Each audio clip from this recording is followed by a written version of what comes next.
Good morning, good morning, good morning. Happy New Year. This is our first Sunday together as Horizon Church, so it is so good to see your faces, and I am so thankful to be your pastor and sing together with you that we're going to be brave in this year, that we are not going to be slaves to fear, but we are going to claim and proclaim that we are children of God. I'm so thankful for that opportunity this morning. As we get started this morning with the message, I just want to ask you a simple question. And I want you to really think about it, but I want to ask you this question. Do you want to stand out or do you want to blend in? Like, I want you to be really honest with yourself. Do you want to stand out or do you want to blend in? I need to be really honest with y'all. I've been studying this message this week, and this is what sort of God has laid on my heart that I just need to share with you. So many of us exhaust ourselves trying to stand out. Right? You work long hours, you put in hard time, like you're doing the things that you are doing to stand out. And you do it so you can blend in. So you can get the right car, the right house, have the right title, all the right things in your life. We work really hard to stand out in certain areas of our lives so we can blend in other areas. So I want to ask you this morning to be really honest with yourselves. Do you want to stand out or do you want to blend in? And this is my prayer, my hope. I think it's God's hope and God's dream for us that we will be people who stand out for the right things. That we stand up for the right things. That in this year we stand in the right things. And that this year we know when we fall and we can't stand anymore, that we do that in the right place too. And that's what this message series that we're going to start this new year with is about. It's about standing. It's about standing. This week we're going to talk about standing out for God. We're going to look at, over the next four weeks, the book of Daniel. It's a book about a guy named Daniel. If you've heard the name Daniel, you're probably thinking Daniel in the lion's den. This is the guy. This is who we're talking about. Daniel, the lion's den is last week, so y'all got to come the next 3 weeks to hear how he got there. Y'all like that plug so I can get y'all here every Sunday? So we're gonna just look at the ways that Daniel, the story of Daniel, this guy who's an Israelite, how he stood out for God. But I need to tell y'all a little story about how I've heard God asking me to stand out and how God has used other people standing out to bless my life so that you know that what God is asking you to do this morning, the ways that God is asking you to figure out and step into standing out, that it matters and it's important. You guys may have noticed this about me, but most of the time I stand out in a room not because I have red hair or am talk louder than most people, but I stand out because I'm usually the most nervous and anxious person in the room. If you've ever had a meeting with me, you know my foot shakes the whole time. I'm always kind of nervous and anxious about things. I stand out as being the most nervous and anxious person in the room. And a couple weeks ago, about a month ago now, 3 weeks ago, we, some leaders in our church were going in to meet with our contractor about Panorama. We're going to talk about our future home at the end of the service, so just hang in there with me. But we were going in to have a meeting with the contractor about Panorama, and I'm walking in the door with the leaders of our church to this meeting, and I look at one of them. His name is Jacob Sheehan. He's sitting right over here, and I look at him and I said, "I'm anxious." And he's like, "Yeah, like what's new, right?" He sat in many meetings with me. He's seen me early on Sunday morning. He's like, "Okay, you're normal, right? Things are normal headed in this door."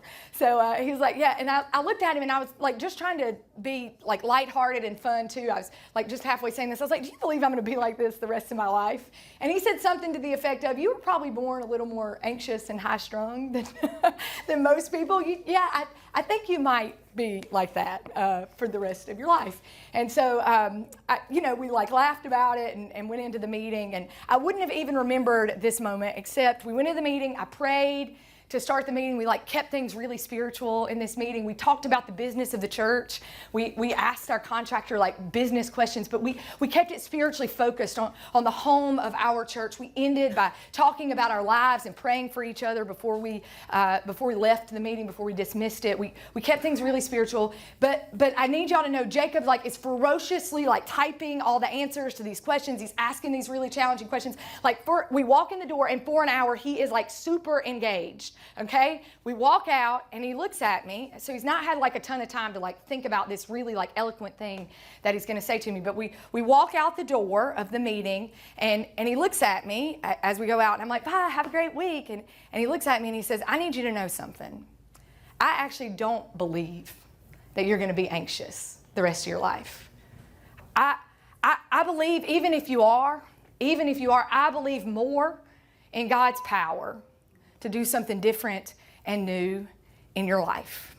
I would have forgotten about us joking about that going into the meeting, because I say that to everybody at the beginning of meetings, I'm a little anxious and nervous about this. I would have totally forgotten about that exchange at the beginning of the meeting if he wouldn't have taken the moment to stand out and stand on the promises of a God who restores and heals and makes us new. Your pastor needed somebody to stand out in faith and claim the promises of God for her and over her. I don't believe it's going to be like this forever. I believe more powerfully in the healing and restoring work of God. I believe that has more power on your life than anything else. I needed to hear that, and I need y'all to hear me. This is why I need y'all to start standing out, because if your pastor needed to hear it, your kids need to hear that. They need to hear you stand out in the faith for God. The people you work with, they need you to stand out and claim these promises of God over them and for them. We're going to learn how Daniel did this in a way that wasn't weird, that wasn't strange, but that took the moment to stand out so that somebody could stand up in front of you all and claim the healing and powerful work of God. God needs us to stand out. The hopeless, the hungry, the homeless, the hurting, the give out, the exhausted, the desperate, they need you. You. I'm not talking to somebody else this morning. I'm talking to you if you're in this room. They need you to stand out and claim and proclaim the promises of God, the healing work of God. It's not going to be like this forever. I believe more powerfully in what God can do in and through you than anything else. I am telling you guys, my prayer this week for us is that we will stand out for the right things at the right time and in the right places, because God is ready to do something powerful with those moments that we take a stand.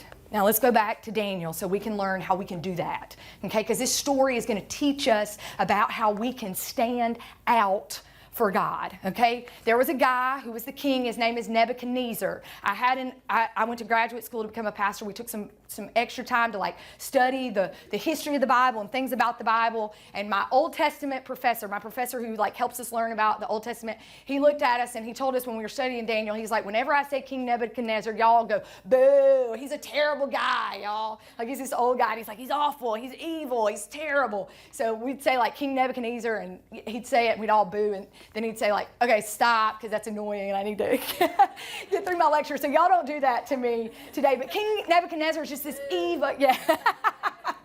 He's just this awful, terrible guy, right? He's super evil.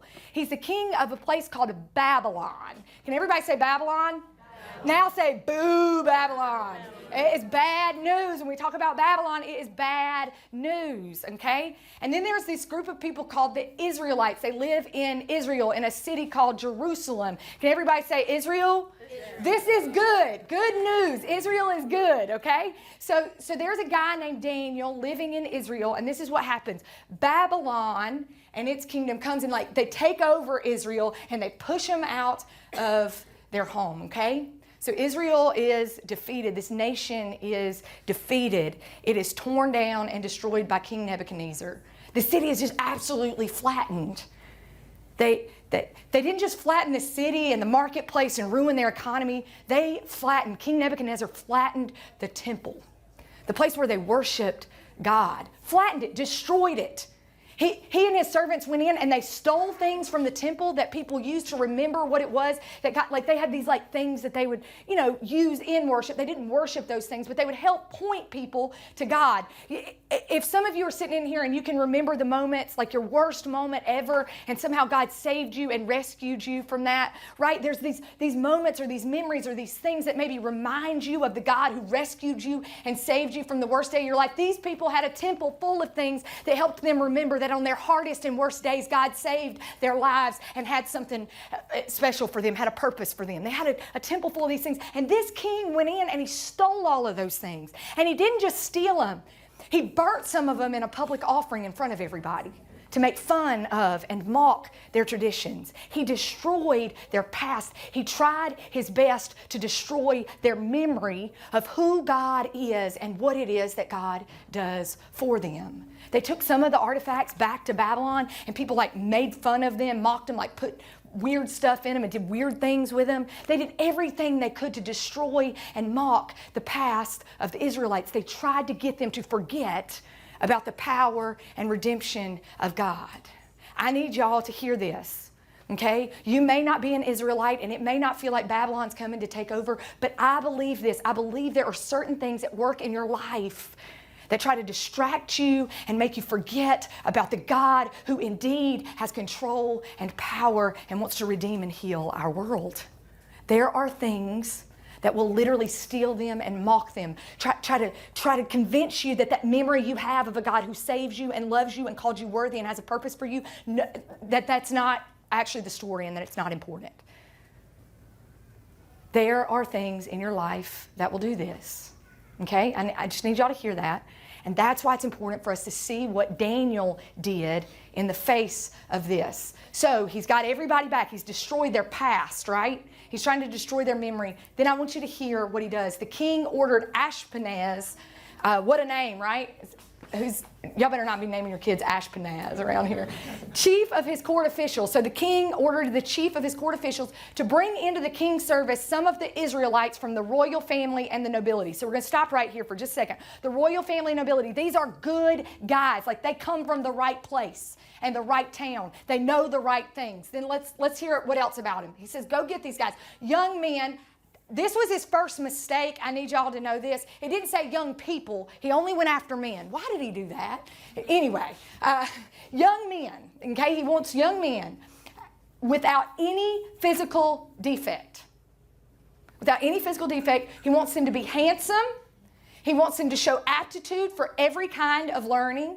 He wants them to be well-informed, quick to understand, and qualified to serve in the king's palace. I need y'all to know that if the king was here, you all, and I believe this in my heart, you all would be the ones that he would choose. He's like, go get that group of people and bring them to me. Handsome, well-informed, quick to understand, qualified to serve in the king's palace. And this is what he was supposed to do. He was supposed to teach them the language and the literature of the Babylonians.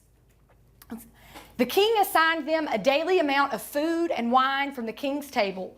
They were to be trained for 3 years, and after that, they were to enter the king's service. You all had a worksheet on your sheet. If you'll go ahead and pull that out. When you are asked to blend in, there are going to be moments in our lives where we are asked to blend in. The first thing that's going to be asked of you is to compromise your values. Did you see how the king did that? Like we're gonna take your language, we're gonna teach you the Babylonian language, and we're gonna take the words that you speak of God, of healing, of goodness, we're gonna take those from you. We're gonna ask you to compromise your values. We're gonna start by affecting what it is you read and consume. I need you to think at this new year, what are the things that are compromising your values? Because this isn't just a story. This isn't just a story about the Babylonians and the Israelites and Daniel and how he stood up for God. This is a story that still has power for us today, because there are things in your life that are going to ask you to compromise your values. What is asking you to compromise your values? This is what happens.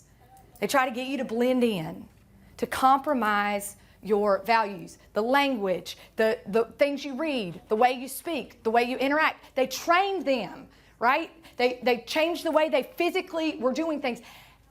they tried to change everything about their life. The things that they valued, they were asked to compromise their values. I want you to think about that. What things in your life are compromising your values? Okay, so this is step one of blending in. Okay, instead of standing out for the right things at the right time in the right place, the first thing that's going to happen is people are going to ask you to compromise. People or things are going to ask you to compromise your values.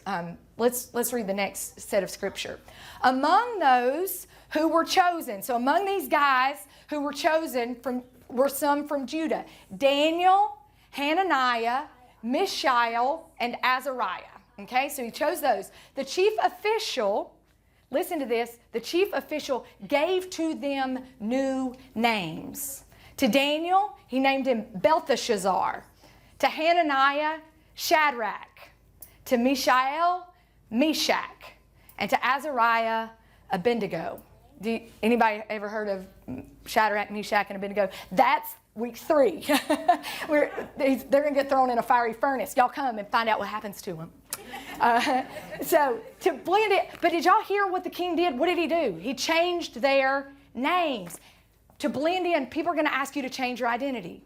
They might not say, Gretchen, you're going to be Grace from now on. That'd be a good change, though. But they may not ask you, they're probably not going to change your name, but they're going to ask you to start identifying with things that change you being connected to the core of who you are and who God has created you to be. Literally on the way here, I drive my father-in-law's car here on Sunday mornings, and he was listening to some financial radio, and this financial advisor that helps people in their retirement is literally on the way here, and he says the biggest problem with people that I see when I'm like advising them about their future and their finances is they have no identity.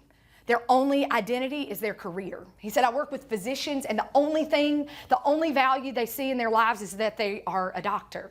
So I'm asking you, as you look at this year, how do you identify yourself? If it's only by your career or your job or some place in your life, this is the first thing that happens. When you start to blend in, your identity, the core of who you are and who God has created you to be, changes. They might not change your name, but they're going to change what you're deeply connected to. Things will start to sort of whittle away at that and mess with it. To blend in, people are going to ask you to change your identity. What things are coming after your identity? Is it your job? Is it your role as a parent? Is it your friendships? What things are wrapped up in your identity, and what identity is it that God has given to you? Because to blend in, they're going to ask to change your identity. Let's read this next part to see what happens. Daniel resolved not to defile himself with the royal food and wine, and he asked the chief official for permission not to defile himself this way. So he's like, you can bring me all that choice food and stuff, but I don't want it. Now, God had caused the official to show favor and compassion to Daniel. Before we move on, this isn't one of the points in here, but I need you to know we serve a God who's working for you out ahead of you. If God is calling you and asking you to stand out for something, God is already at work ahead of you. This chief official has no reason to have compassion with Daniel, but God was at work in his heart and life ahead of him. I need you to know right now, okay? I need y'all to claim this. God is working out ahead of you so you can stand out for the things God's asking you to do. He calls the official to show favor and compassion to Daniel, but the official told Daniel, listen here, Daniel, I am afraid. I am scared to death of the Lord, the king, his boss is what he's saying. He who has assigned you this food and drink. Why should he see you looking worse than the other young men your age? Like, I'm not going to feed you some different food and you look bad. The king would have my head because of this, right? That's what he says. So let's keep going, see what happens. But Daniel said to the guard, whom the chief official had appointed over Daniel, Hananiah, Mishael, and Azariah, he said, please, just test your servants for 10 days. Give us nothing but vegetables to eat and water to drink. So he agreed to this test and tested them for 10 days. When you start to blend in, this is what's going to happen. He's like, at the end of the 10 days, listen to this. At the end of the 10 days, they've eaten nothing but vegetables and drank water. They looked healthier and better nourished than any of the young men who ate the royal food. There's some more, right? Keep going. To blend in, to blend in. They're going to ask you to callously go after what you want. That king's official was afraid of what? His boss. What are you afraid of? What are you afraid of that's callously asking you to go after what it is you want and to protect you? Because this is what's going to be asked of you to blend in. You're going to forget that Daniel's standing in front of you. Listen, everything in my life, chief official, has been stolen from me. The place where I grew up, my friends, my family, my food, my language, everything's been taken from me. Can you please just not make me eat the food too? Can you please do that? And he's like, nope, I care about my head more than I care about your heart. Callously, that's my kid taking notes. This mama's heart is proud. All right, to blend in, you callously go after what you want. Think about the things that you are callously going after what you want, and you're not thinking about anybody else around you, okay? But I need you to hear me. I need you to hear me. God is ready for you to take a stand. The guard took away their choice food and the wine that they were to drink, and he gave them vegetables instead. To these 4 young men, listen what happens after they eat only vegetables and drink water. God gave knowledge and understanding of all kinds of literature and learning, and Daniel could understand visions and dreams of all kinds. To stand out, settle in to a life with God. Settle in to a life with God. It's not going to come from striving to be the best when the king has appointed you to do something. It comes into settling into a life with God. What does it look like this year? I'm not asking you to do all these really hard things this year. What does it look like to just get up and spend 5 minutes quietly praying this year? What does it look like to just read a chapter or 2 of the Bible every day this year? What does it look like to have dinner, right? Jesus had dinner with lots of people. What does it look like to just have dinner once a week with people you love? What does it look like to settle into a life with God? What's one thing you can do to just kind of settle into a life with God? Daniel's like, I'm sorry, King. I don't love you enough to want to win your approval. I just want to eat the food. Can I have this one thing, this one bit of food? Because he knew he could settle in to a life with God better with that. I'm asking you guys this week to stand out. Just begin settling in to a life with God. Don't strive. Don't try to read the Bible in a day or any of that stuff. Just settle in to this pattern, this rhythm, this life with God. To stand out, the second thing that you're going to do, at the end of the time set by the king to bring them into his service, the chief official presented them to Nebuchadnezzar. Oh, listen to this. The king talked with them, and he found none equal. He thought Daniel, Hananiah, Mishael, and Azariah were the best, so they got to enter the king's service. So they didn't do everything the king said, and they still got appointed and promoted to the good stuff, okay? In every matter of wisdom and understanding about which the king questioned him, he found them 10 times better than all the magicians and enchanters in his whole kingdom. 10 times better. Settling, guys, I need y'all to hear this. Settling and this striving, settling does make you 10 times better sometimes. The world will tell you something different. It will tell you it makes you 10 times worse. But this settling instead of striving does give you this life, this peaceful life with God. To stand out, get rooted in your identity with God. They changed their identity, and Daniel's like, nope, I'm Daniel. And I don't eat that meat and that wine that you've done everything else with. I don't do that because I know that my identity is in God. I'm an Israelite, and I will eat those vegetables and drink that water, and that's what I'm going to do. For you, it may be this is deeply who God has asked me to be. I care deeply about seeing hungry people eat. I care deeply about education. I care deeply about what is it that God has like sort of knit deep down in your heart as your identity, your calling, something you were created for. Get rooted in your identity with God to stand out. And finally, to stand out, courageously seek a godly life. I'm just going to say this because I don't know any other way to say it. We live in a world where Christians often stand up with their Bibles in front of everybody, and they say, I'm taking this stand, and this is how it's going to be, right? Daniel didn't do that. Did he stand up and make an announcement that he was going to eat different food? No, he courageously asked for different food, and he quietly and humbly and gently lived a different life. I'm not asking y'all to stand up at podiums and proclaim the word of God. God might be asking some of y'all to stand out and do that, and I'll pray for you when you do it. But some of you are just God is just asking you to courageously seek to live a godly life, to say no and resist some things around you, to say yes to some things that matter. God is asking you to courageously seek a godly life. Y'all notice that the top half of that sheet of paper was empty, and that's because I wanted you to write this in. Blending in is a sprint. You do these small little increment, hard striving things over and over and over and over again, and you are exhausted and you are out of breath and you are anxious and you are frantic because blending in is a sprint. It are these short moments, these short little bursts of busting it. Blending in is a sprint. Standing out is a marathon. It is habitually getting up and doing the thing day after day after day after day. Standing out is a marathon, and you don't have strength to run it on your own. Daniel didn't have strength to eat vegetables and drink water on his own. Who gave him strength? Who gave him the wisdom? Who gave him the things he needed? God will give you the strength you need to stand out.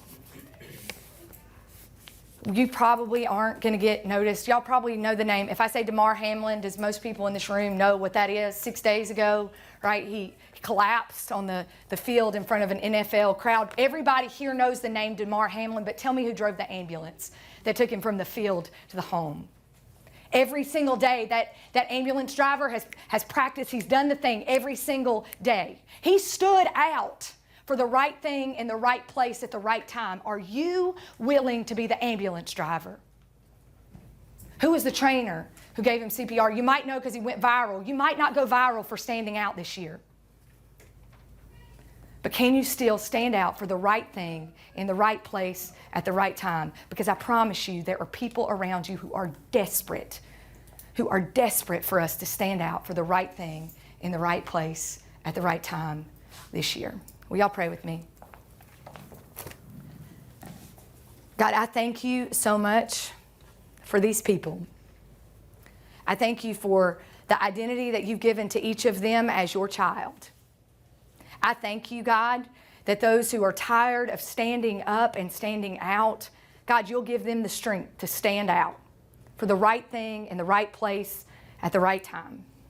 I pray for a room full of ambulance drivers, God, of people who just get up and do the thing day after day after day to bring glory to you, that we will stand out. That we will stand out for the right things in the right place at the right time so that the hopeless and hungry, the exhausted and give out, the desperate, God, will know of your goodness and of your love. And for those of us sitting here this morning who aren't quite convinced that we are yours, God, for those who can't quite claim their identity as your child, I pray for courage and strength and grace over their lives. That in this moment they can see, like Daniel, you can just humbly and gently, there might not be fireworks for this moment, but we can just humbly and gently step into a faith that helps us to stand out in a world that begs us to blend in. I pray for that strength and courage over people this morning. Amen.